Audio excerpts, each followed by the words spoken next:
بسم اللہ الرحمن الرحیم۔ حضرت حسن رضی اللہ عنہ کو زہر کس نے دیا؟ حضور صلی اللہ علیہ وسلم اپنے نواسے حضرت حسن رضی اللہ عنہ سے بہت زیادہ محبت کرتے تھے، یہاں تک کہ جس دن حضرت حسن رضی اللہ عنہ کی پیدائش ہوئی تو ہمارے حضور صلی اللہ علیہ وسلم بہت خوش ہوئے اور جلدی سے حضرت فاطمہ کے گھر پہنچے اور حضرت حسن کو گود میں لیتے ہوئے ان کا نام حسن رکھا۔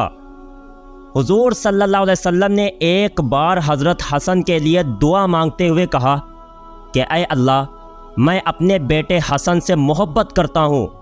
اس لیے آپ بھی حسن سے محبت فرمائیے، اور جو بھی حسن سے محبت کرے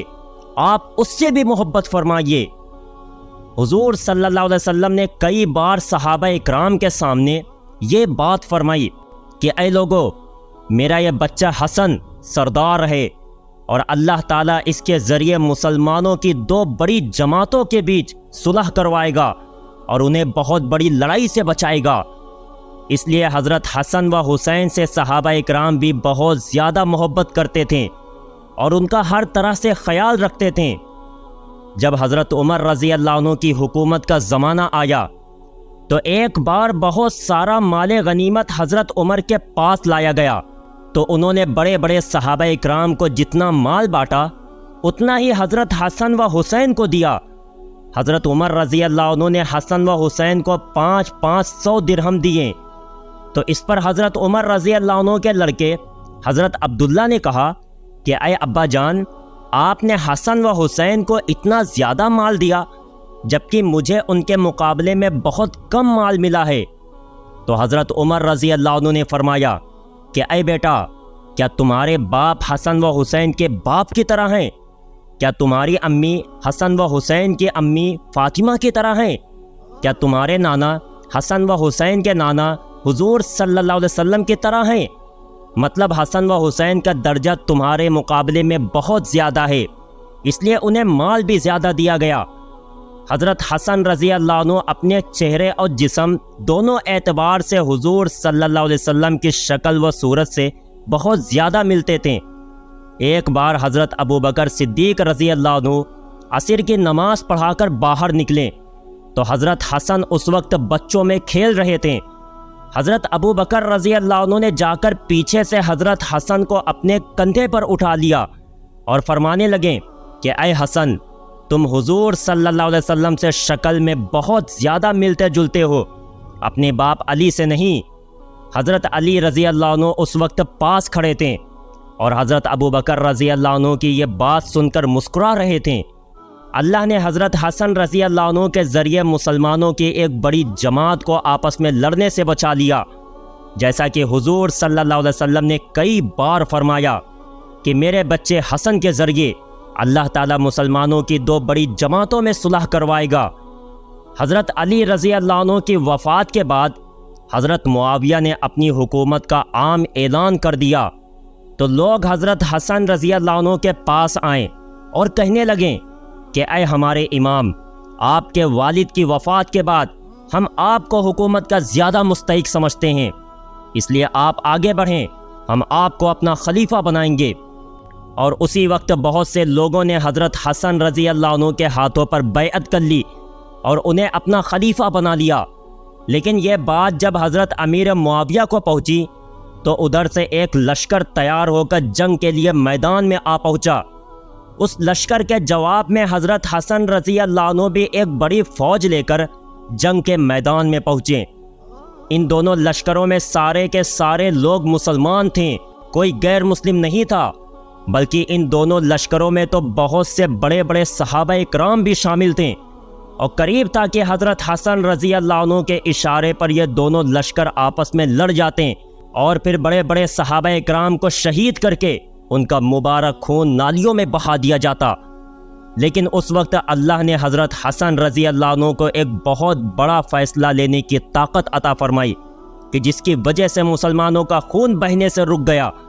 حضرت حسن رضی اللہ عنہ نے جب دونوں لشکروں کو دیکھا تو انہیں خیال آیا کہ میرے اشارے پر ابھی اس جنگ کے میدان میں خون کی ندیاں بہنے لگیں گی اور بڑے بڑے صحابہ اکرام اس جنگ میں مارے جائیں گے۔ اس لیے حضرت حسن رضی اللہ عنہ نے فیصلہ کیا کہ میں اپنی حکومت کو چھوڑ کر حضرت امیر معاویہ کو ہی اپنا خلیفہ تسلیم کر لیتا ہوں اور مسلمانوں کو ایک دوسرے کا خون بہانے سے بچا لیتا ہوں۔ قریب تھا کہ یہ دونوں لشکر آپس میں لڑ جاتے ہیں، لیکن اسی وقت حضرت حسن رضی اللہ عنہ نے ایک اونچی جگہ پر کھڑے ہو کر اعلان کیا کہ اے لوگو، کہ میں اپنی حکومت سے دستبردار ہو کر حضرت امیر معاویہ کو اپنا خلیفہ مانتا ہوں، اس لیے تم لوگ بھی میرے ساتھ چل کر ان کے ہاتھوں پر بیعت کرو، کیونکہ میں نہیں چاہتا کہ مسلمانوں کی دو بڑی جماعتیں آپس میں لڑ کر ایک دوسرے کا خون بہائیں۔ حضرت حسن رضی اللہ عنہ کی اس بات پر انہی کے لشکر کے بہت سے لوگ بھڑک اٹھیں اور کہنے لگیں کہ آپ نے یہ کیسا فیصلہ لے لیا ہے کہ ہم سب امیر معاویہ کو اپنا خلیفہ تسلیم کر لیں؟ یہ غلط ہے، آپ ایسا نہ کریں، بلکہ ہم آپ کو ہی اپنا خلیفہ مانتے ہیں اور آپ کے لیے ہم اپنی جانوں کو داؤں پر لگا دیں گے۔ لیکن حضرت حسن رضی اللہ عنہ اپنے فیصلے پر اٹل رہیں اور شام ہوتے ہوتے حضرت حسن رضی اللہ عنہ نے جا کر حضرت معاویہ کے ہاتھوں پر بیعت کر لی اور انہیں اپنا خلیفہ تسلیم کر لیا۔ حضرت حسن رضی اللہ عنہ کے اس مبارک فیصلے کی وجہ سے مسلمانوں کی دو بڑی جماعتیں آپس میں لڑنے سے بچ گئیں۔ حضرت حسن رضی اللہ عنہ اپنی حکومت سے پیچھے ہٹ گئے تھے اور شاید اب دوبارہ کبھی اپنی حکومت کا اعلان نہ کرتے، لیکن پھر بھی بنو امیہ کے کچھ لوگوں کو اس بات کا ہمیشہ ڈر رہتا تھا کہ کہیں کسی دن حضرت حسن اٹھ کر اپنی حکومت کا اعلان نہ کر دیں تو مسلمانوں کی ایک بڑی تعداد ان کے پیچھے چل پڑے گی اور ہماری حکومت پھر سے خطرے میں آ جائے گی۔ اسی لیے ان لوگوں نے سازش کر کے حضرت حسن رضی اللہ عنہ کو کئی بار زہر دے کر مارنے کی کوشش کی، لیکن ہر بار کسی نہ کسی بہانے سے حضرت حسن رضی اللہ عنہ کو اس زہر سے شفا مل جاتی۔ لیکن آخر میں ان لوگوں نے حضرت حسن رضی اللہ عنہ کو اتنا تیز زہر دیا کہ پھر وہ خود کو سنبھال نہ سکیں۔ وہ زہر اتنا تیز تھا کہ اس کی وجہ سے حضرت حسن رضی اللہ عنہ کی آنتیں کٹنے لگیں اور خون گرنے لگا۔ یہ دیکھ حضرت حسن رضی اللہ عنہ بھی سمجھ گئے کہ اب آخرت کا سفر قریب آ چکا ہے، تو وہ بھی شہید ہونے کے لیے تیار ہو گئے اور زبان پر اللہ کا ذکر جاری ہو گیا۔ جب حضرت حسن رضی اللہ عنہ کے چھوٹے بھائی حضرت حسین کو خبر ہوئی کہ میرے بھائی حسن کو کسی نے زہر دے دیا ہے، تو وہ دوڑتے ہوئے گھر آئیں اور اپنے بھائی حسن کا سر اپنی گود میں رکھ کر پوچھنے لگیں کہ بھائی مجھے بتاؤ کہ کس نے آپ کو زہر دیا ہے؟ تو حضرت حسن رضی اللہ عنہ نے پوچھا کہ تم اس انسان کے ساتھ کیا کرو گے؟ تو حضرت حسین نے جواب دیا کہ میں اسے قتل کروں گا۔ اس پر حضرت حسن نے فرمایا کہ اے حسین، اگر مجھے زہر دینے والا انسان وہی ہے کہ جس کے بارے میں میرا خیال ہے، تو پھر میں اللہ کے پاس جا کر اس انسان سے اپنا بدلہ لے لوں گا، اور اگر زہر دینے والا انسان وہ نہیں ہے اور تم نے اسے قتل کر دیا، تو میں نہیں چاہتا کہ دنیا سے جاتے جاتے میں کسی بے گناہ کا قتل اپنے سر لے کر جاؤں، اس لیے میں کسی کو کچھ بھی نہیں بتاؤں گا۔ اتنا کہہ کر حضرت حسن رضی اللہ عنہ کی شہادت ہو گئی۔ پیارے دوستو، اس کے آگے کا واقعہ انشاءاللہ اگلی ویڈیو میں بیان کیا جائے گا کہ حضرت حسن رضی اللہ عنہ کی تمنا تھی کہ ان کی قبر حضور صلی اللہ علیہ وسلم کی قبر کے پاس بنے، لیکن بنو امیہ والے کیسے تلوار لے کر لڑنے آ گئے کہ حسین کی قبر ہم اس جگہ نہیں بننے دیں گے۔ اور پھر کچھ دنوں کے بعد بنو امیہ کے ایک بادشاہ ابو جعفر منصور نے حضرت حسن رضی اللہ عنہ کے لڑکوں اور پوتوں کو ایک کمرے میں بند کر کے ان کا گلا گھونٹ کے کیسے انہیں مار ڈالا تھا۔ انشاءاللہ یہ ساری باتیں اگلی ویڈیو میں بیان کی جائیں گی۔